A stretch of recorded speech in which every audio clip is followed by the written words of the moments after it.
नमस्कार मित्रांनो, आज दिनांक 3 मे 2024.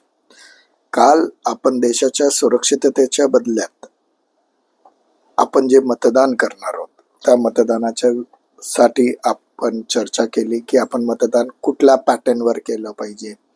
सध्याची जिओ पॉलिटिकल सिच्युएशन बघता देशाच्या सुरक्षिततेचा विचार हा मतदान करताना झाला पाहिजे, हे माझं मत मी कालच्या व्हिडिओमध्ये मांडलं. आज सर्रासपणे या गोष्टीकडे वाईट वाटतो की दुर्लक्ष केलं जातंय.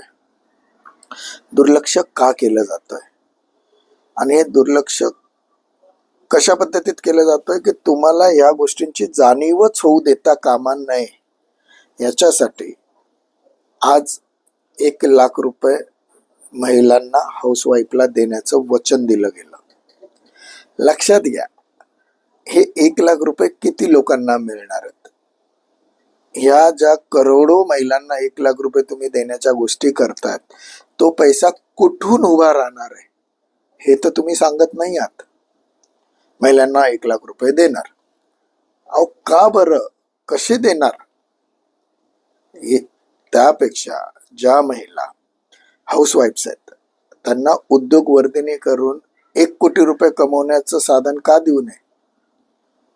1,00,000 रुपये त्यांच्या बँक अकाउंटला देणार म्हणून सांगताय,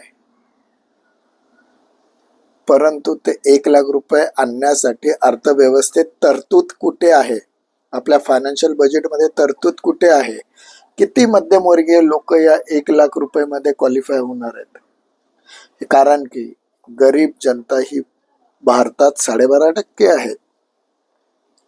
मध्यमवर्गीय माणूस, त्याचा हसबंड किंवा ती व्यक्ती, घरातली हाऊसवाईफ ही काही ना काही कामं करून कमवती असते, तर ती या स्कीम मध्ये क्वालिफाय होईल का? म्हणजे नवऱ्याने कमवलेले पैसे इन्कम टॅक्स मध्ये भरणार आणि ते दुसऱ्या लोकांना फ्रीमध्ये देणार, असे काही तुमची तरतूद आहे का? 1,00,000 रुपये महिलांना देण्याचं काँग्रेसचं आश्वासन मला सध्या तरी वर्क होताना दिसत नाही, कारण की देशाच्या अर्थव्यवस्थेमध्ये त्याची तरतूद दिसत नाही.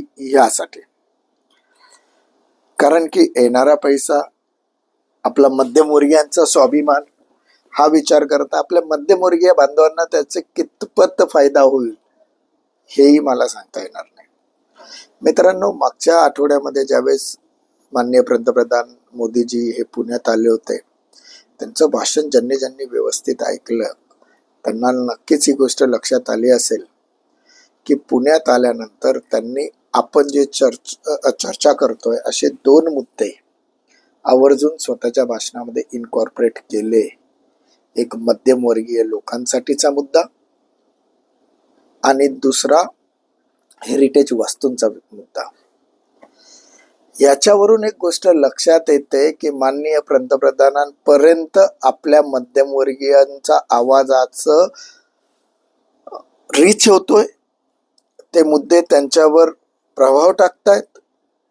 आज शिरूरचे राष्ट्रवादी काँग्रेसचे उमेदवार शरदचंद्र पवार गटाचे अमोल कोल्हे यांनीही मध्यमवर्गीयांवर भाष्य करतायत.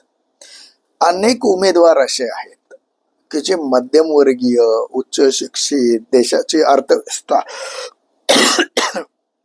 हे जे मुद्दे आपण प्रकर्षाने मांडतोय याच्यावर काम करतात.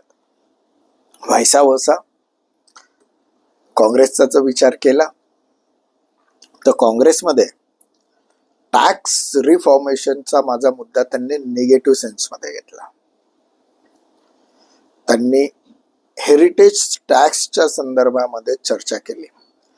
देशाचं उत्पन्न वाढवण्यासाठी टॅक्सचं रिफॉर्मेशन करावं हे माझं मत आहे. देशाचा रेव्हेन्यू वाढण्यासाठी टॅक्सचा रिफॉर्मेशन करत असताना इन्सेंटिव्ह स्कीम लागावी हे माझं मत आहे. टॅक्स रिफॉर्मेशन होत असताना लोकांना पेन्शन मिळावी हे माझं मत आहे. इन्कम टॅक्स पेयरला पेन्शन मिळावी हे माझं मत आहे.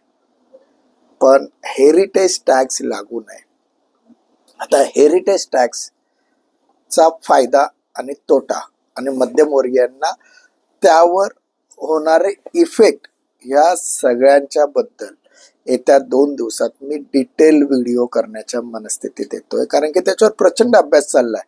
हेरिटेज टॅक्स प्रत्येक देशामध्ये वेगवेगळ्या पॅटर्न मध्ये आहे. मला तुम्हाला चुकीची इन्फॉर्मेशन द्यायची नाहीये.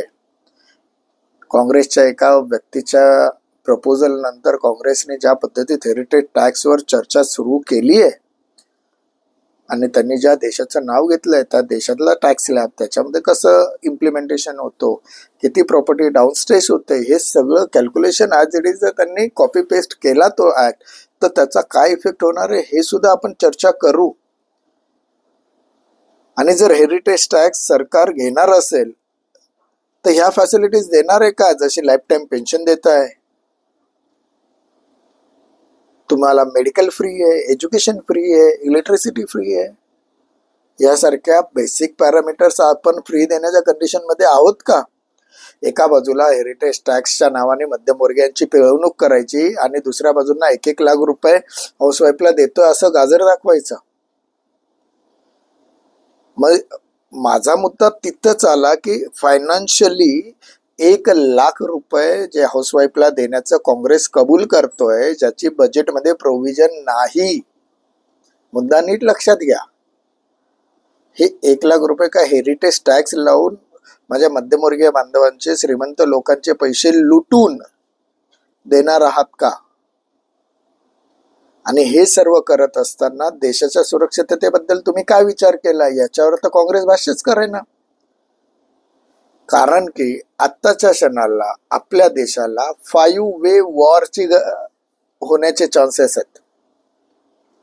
म्हणजे एका बाजूने पाकिस्तान, राजस्थान पासून सगळीकडे ज्या मुस्लिम कंट्रीज एका बाजूला जर एकत्र झाल्या, त्याच्यातल्या काही ज्या विरोधात आहेत त्या सगळ्या कंट्रीज आपल्याला राजस्थान पासून तर काश्मीर पर्यंतचा तो जो पहागेवरचा तिकडनं अटॅक होऊ शकतो रोडवेने. चायना एका बाजूला आहे, खालच्या बाजूने संपूर्ण समुद्रातून सी लेवलला अटॅक पॉसिबल आहे. चौथा सायबर अटॅक्स पॉसिबल आहे. त्याच्यासाठी मी रिक्वेस्ट करेल की जेवढेही माझे IT एक्सपर्ट्स आहेत यांनी वॉरियरचं काम करू शकतात, यांच्यासाठी एकत्रीकरण करणं आपल्याला गरजेचं आहे. 5वा जो आपल्या देशामध्ये जी एक आपण म्हणू शकतो की वाळवी लागलेले काही लोक आहेत, काही लोक वाळवी लागलेले आहेत. ही वाळवी स्वच्छ लवकरात लवकर आपल्या देश बांधवांना करणं गरजेचं आहे. ह्याच्यावर कोणी भाष्यच करायला तयार नाही. आणि याच्यावरून तुमचं लक्ष, मध्यमवर्गीयांचं लक्ष डिस्ट्रॅक्ट करण्यासाठी 1 लाखाचा घोषणा काँग्रेसने केली. आणि काँग्रेस काय करतोय त्याच्यावर पण लक्ष द्या. तो 1 लाख तुम्हाला वाटतोय तुम्हाला मिळणार, पण तो तुम्हाला मिळणार नाही. कारण की तुमच्या लोकांचे उत्पन्न हे तुम्ही गरिबीत पण जात नाही आणि श्रीमंतीत पण जात नाही, मधल्यामध्ये आहात. सरसकट 1 लाखाचं उत्पन्न येत नाही.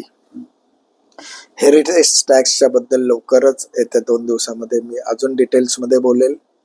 टॅक्स रिफॉर्मेशनवर अजून एखादा व्हिडिओ आपण चांगल्या पद्धतीत घेऊ.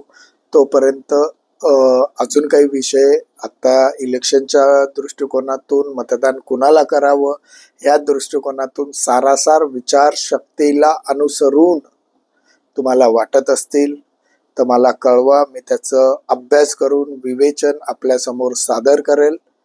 तोपर्यंत स्वाभिमानाने बोलूया. मी मध्यमवर्गीय. नमस्कार. जय हिंद. जय महाराष्ट्र.